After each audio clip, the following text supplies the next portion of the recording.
بسم اللہ الرحمن الرحیم۔ السلام علیکم دوستو، دنیا بھر کی خبروں میں آج آپ سنیں گے، لیکن اس سے پہلے اگر ہو سکے تو لائک، سبسکرائب اور بیل آئیکن کا بٹن ضرور دبا لیں۔ شکریہ۔ ہمالیائی گلیشیئر سے پانی آیا تو تیار ہیں پاکستان۔ کھویا ہوا بٹوا 53 سال بعد مل گیا۔ ترکی کا آذربائیجانی شہید اہلکاروں کے بچوں کے لیے تعلیمی وظائف۔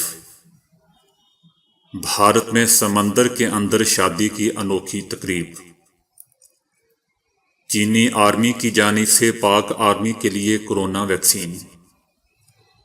سعودی عرب میں کورونا افواہیں پھیلانے پر 10 لاکھ ریال جرمانہ۔ سعودی عرب میں نجی اسکولوں کے 45% بچے سرکاری تعلیمی اداروں میں۔ سمارٹ فونز کی شعاعیں اندھے پن کا خطرہ بڑھا دیتی ہیں، ایک تحقیق۔ کورونا مریضوں کی موت کی دوسری بڑی وجہ۔ معاہدے میں واپسی سے قبل امریکہ پابندیاں ختم کرے، ایران۔ گرمی سے بجلی بنانے والے ننھے جنریٹر۔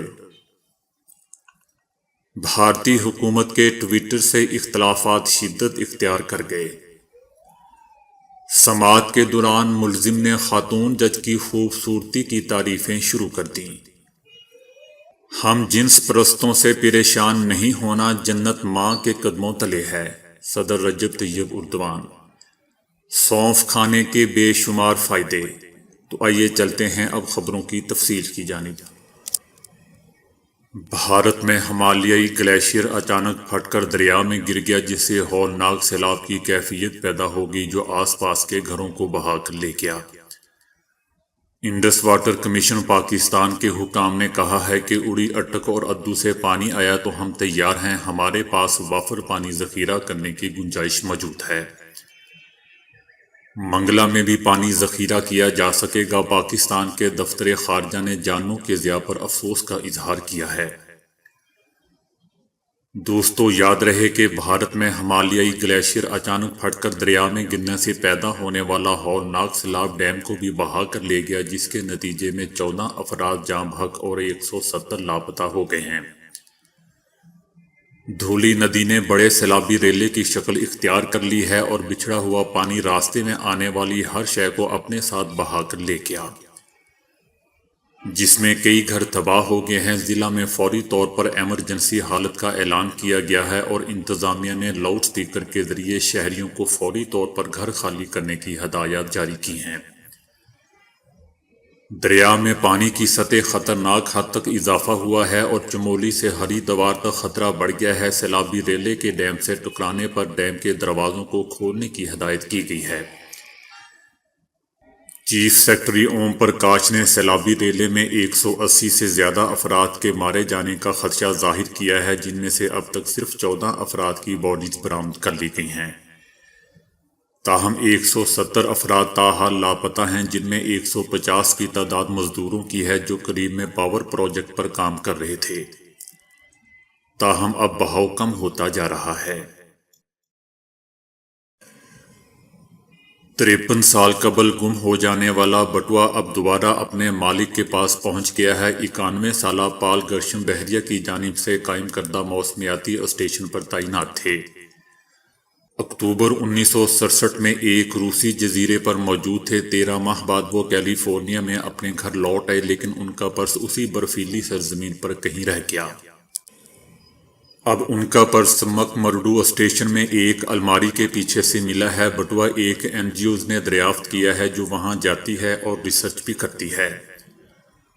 اس کے بعد NGO سے وابستہ افراد نے پہلے بحریہ سے رابطہ کیا اور اس کے بعد کئی ای میل، واٹس ایپ اور فون کالز کے بعد پال کو ان کا بٹوا ملا، جو بہت ہی اچھی حالت میں تھا۔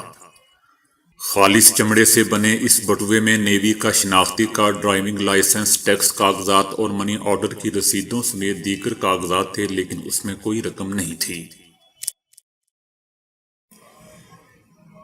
ترک حکومت نے قاراباخ لڑائی کے دوران آذربائیجان کے شہید اہلکاروں کے بچوں کو تعلیمی اسکالرشپس دینے کا اعلان کیا ہے۔ بچوں کو ترکی کی طرف سے بین الاقوامی طالب علم کو دیے جانے والے وظائف کے تحت ترکی کی مقامی یونیورسٹیز میں داخلہ دیا جائے گا۔ ان کے تمام تعلیمی اخراجات ترک حکومت ادا کرے گی، بچوں کو مفت تعلیم فراہم کرے گی۔ دلہا دلہن نے سمندر کی 60 فٹ گہرائی میں ایک دوسرے کو ہار پہنائے۔ تامل ناڈو سے تعلق رکھنے والے جوڑے نے اپنی شادی کی رسم کے لیے نیلنکرائی ساحل کے قریب 60 فٹ گہرے پانی کا انتخاب کیا، جہاں جوڑے نے شادی کے روایتی لباس پہن کر غوطے لگائے اور ایک دوسرے کو ہار پہنائے۔ دلہن ایک ماہر غوطہ خور ہے اور اپنی زندگی کے سب سے اہم دن کو بھی اپنے شوق اور مشغلے کے ساتھ منایا۔ اپنی ہونے والی دلہن کی خواہش کی تکمیل کے لیے سافٹ ویئر انجینئر دولہے نے 1 ماہ تک اپنی دلہن سے غوطہ خوری کی تربیت حاصل کی۔ سمندر کے اندر شادی کی تقریب کے لیے دلہن نے 1 ہفتے تک ریہرسل کی، جس کے دوران وہ اپنے دولہے کے ہمراہ سمندر کے اندر جاتی اور ٹیکنیک سیکھتی۔ شادی کے روز دلہا دلہن کے ساتھ دیگر 8 غوطہ خور بھی موجود تھے۔ چین کی آرمی کی جانب سے گزشتہ روز کورونا ویکسین کی ایک کھیپ پاک آرمی کے سپرد کر دی گئی ہے۔ اس طرح پاک آرمی وہ پہلی غیر ملکی آرمی ہے جسے چینی آرمی کی جانب سے کورونا ویکسین دی گئی ہے۔ چائنا نے اس موقع پر ایک بیان میں کہا ہے کہ وہ بنی نوع انسان کے ہم نسب معاشرے کی تعمیر کے لیے مثبت کردار ادا کرتی رہے گی۔ میجر جنرل افتخار بابر نے ٹویٹر پر اپنے ٹویٹ میں بتایا کہ چین کی آرمی نے ہمارے لیے کورونا ویکسین کا عطیہ دیا ہے اور پاک آرمی دنیا کی واحد آرمی ہے جو چینی آرمی سے ویکسین کا عطیہ لے گی۔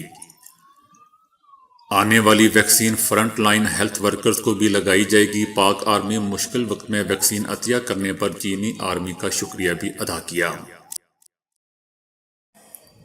سعودی حکومت کا کہنا ہے کہ کورونا کی وبا سے متعلق غلط معلومات اور افواہیں پھیلانے کی سزا 10 لاکھ ریال تک جرمانہ اور 1 برس تک قید ہوگی۔ حکومت نے خبردار کیا ہے کہ جو شخص بھی سوشل میڈیا پر کورونا کی وبا کے بارے میں مغالطہ امیز اطلاعات پھیلائے گا یا ان کا تبادلہ کرے گا یا افواہیں جاری کرے گا، اس کے ساتھ سختی سے نپٹا جائے گا۔ اس قسم کی حرکتوں سے نہ صرف یہ کہ عوام میں خوف و ہراس پھیلتا ہے، بلکہ یہ ایک طرح سے SOPs کی خلاف ورزی کرنے پر آمادہ کرنے والا عمل بھی ہے۔ قید کی سزا کم سے کم 1 اور زیادہ سے زیادہ 5 برس تک ہوگی، جبکہ دوبارہ خلاف ورزی کی صورت میں سزا دگنی ہوگی۔ سعودی حکومت نے کہا ہے کہ نجی اسکولوں میں لگ بھگ 45% بچے سرکاری اسکولوں میں منتقل ہو چکے ہیں۔ کچھ نجی اسکول جن کے آپریشنز رکے تھے، اگر نئے سال تک تعلیم کا سلسلہ جاری نہ رہا تو وہ مارکیٹ سے باہر نکل سکتے ہیں۔ طویل بحران نجی تعلیم اور تربیت کی سہولتوں میں تباہ کن اثرات کا باعث بنے گا۔ ماہرین نے اسمارٹ فون سے نکلنے والی شعاؤں کو آنکھوں کے لیے توقعات سے زیادہ تباہ کن قرار دے دیا ہے۔ اسمارٹ فون سے نکلنے والی شعاؤں سے متعلق تحقیق امریکہ کی ٹولیڈو یونیورسٹی میں کی گئی، جس میں انکشاف ہوا کہ یہ شعاعیں آنکھوں کے کرنیے میں جذب ہو کر زہریلے مادے کو جنم دیتا ہے جو خلیات کو نقصان پہنچاتا ہے۔ ماہرین کا کہنا ہے کہ اس نقصان کی وجہ سے بلائنڈ اسپاٹس بنتے ہیں۔ یہ بینائی سے محروم ہونے کا خطرہ بڑھا دیتے ہیں اور اگر اسمارٹ ڈیوائسز کا استعمال اندھیرے میں کیا جائے تو خطرہ مزید بڑھ جاتا ہے۔ امریکہ میں ہونے والی طبی تحقیق میں دعویٰ کیا گیا ہے کہ زائد العمری کے بعد نمونیا کورونا مریضوں میں موت کا خطرہ بڑھانے والی دوسری بڑی وجہ ہے۔ ماہرین کا ماننا ہے کہ کورونا کا شکار بڑے عمر کے افراد میں موت کی شرح سب سے زیادہ ہوتی ہے، لیکن اب نئی تحقیق میں دوسرا عنصر نمونیا کی تاریخ کو قرار دیا گیا ہے۔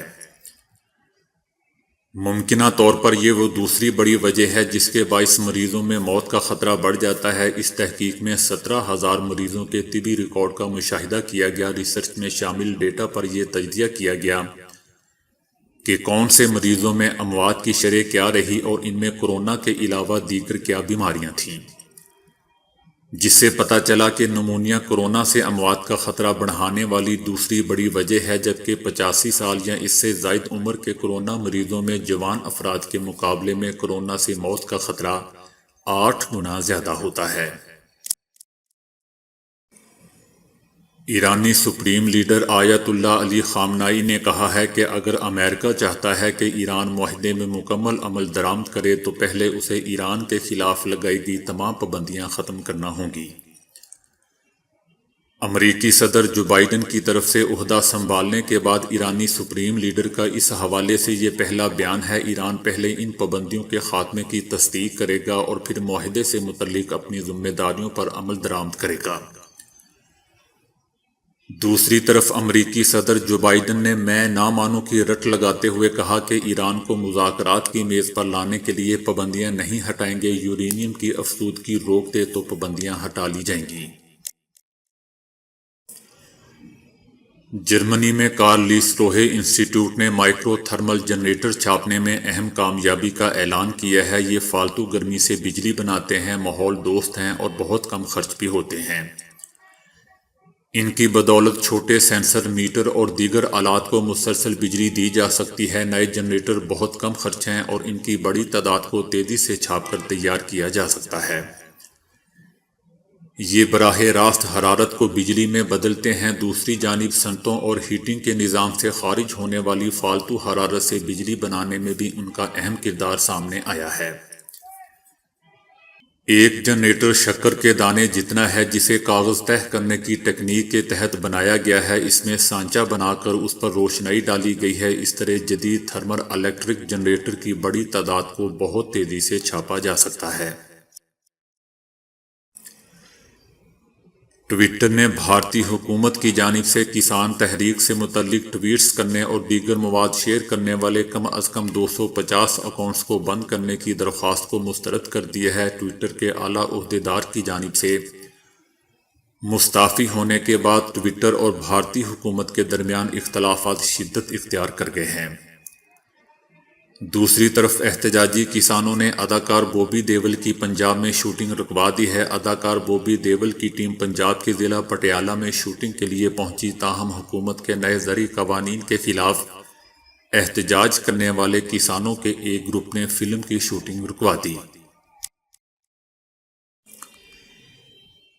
ریاست فلوریڈا میں ملزم نے مقدمے کی سماعت کے دوران خاتون جج کی خوبصورتی پر تعریفوں کے پل باندھ دیے۔ گرفتار ملزم کو آن لائن زوم کال پر خاتون جج کے سامنے پیش کیا گیا۔ اس موقع پر ملزم نے جج کو دیکھتے ہی ان کی خوبصورتی کی تعریف شروع کر دی اور کہا کہ مجھے کہنا پڑے گا کہ جج صاحبہ آپ بہت خوبصورت ہیں۔ یہ سن کر جج نے ملزم کا شکریہ ادا کرتے ہوئے کہا کہ تمہاری یہ چاپلوسی ہر جگہ چل جاتی ہوگی لیکن یہاں نہیں چلے گی۔ جج نے چوری کے مقدمے میں گرفتار ملزم لوئس کو $5000 کا جرمانہ ادا کرنے تک جیل بھیجنے کا حکم دے دیا۔ ترکی کے صدر رجب طیب اردوان کا کہنا ہے کہ ہم جنس پرست خواتین سے پریشان ہونے کی ضرورت نہیں، ہم ہمیشہ سے ہی کہتے آئے ہیں کہ جنت ماں کے قدموں تلے ہے۔ ترک صدر نے کہا کہ ماں ایک مقدس رشتہ ہے، ہم ان کے ساتھ چلیں گے اور ہمارے ملک کو ترقی دیں گے۔ ان ہم جنس پرست خواتین اور ان جیسے لوگوں کی طرف توجہ نہ دیں۔ ہم ماؤں کے ساتھ مستقبل میں داخل ہوں گے۔ صدر رجب طیب اردوان نے کہا کہ مستقبل کے لیے نوجوانوں کی حفاظت ضروری ہے۔ سونف پاک و ہند، جاپان، ہانگ کانگ، مالٹا اور وسطی یورپ میں پائی جاتی ہے۔ کہا جاتا ہے کہ اس کی 2 اقسام ہیں، ایک بستانی اور دوسری جنگلی۔ ان میں سے ایک کو ہم خود اگاتے ہیں اور دوسری جنگلوں میں خود رو پیدا ہو جاتی ہے۔ سونف کے ارکیات اور روغنیات نکالے جاتے ہیں۔ سونف ایک خوشبودار بیج ہے جس کو ہم مختلف کھانوں میں استعمال کرتے ہیں، جس کے استعمال سے ہمارے کھانے بھی خوشبودار بن جاتے ہیں۔ قدیم یونانی لوگ اس کا استعمال بہت زیادہ کرتے تھے لیکن جدید دور میں ابھی ہم اس کے فوائد سے انکار نہیں کر سکتے۔ خوشبودار ہونے کی وجہ سے سونف سے منہ کی بدبو بھی ختم ہو جاتی ہے۔ سونف کھانا جلد ہضم کرنے میں ہماری مدد کرتی ہے۔ سونف پیٹ کے درد میں مفید ہے، بینائی کو تیز کرتی ہے۔ سونف موٹاپے کو کم کرنے میں مددگار ہے۔ زکام کی صورت میں سونف کے ساتھ لونگ پانی میں ابال کر پیا جائے تو فائدہ ہوتا ہے۔ کان کے درد میں روغن سونف نیم گرم کر کے کان میں ڈالنے سے آرام مل جاتا ہے۔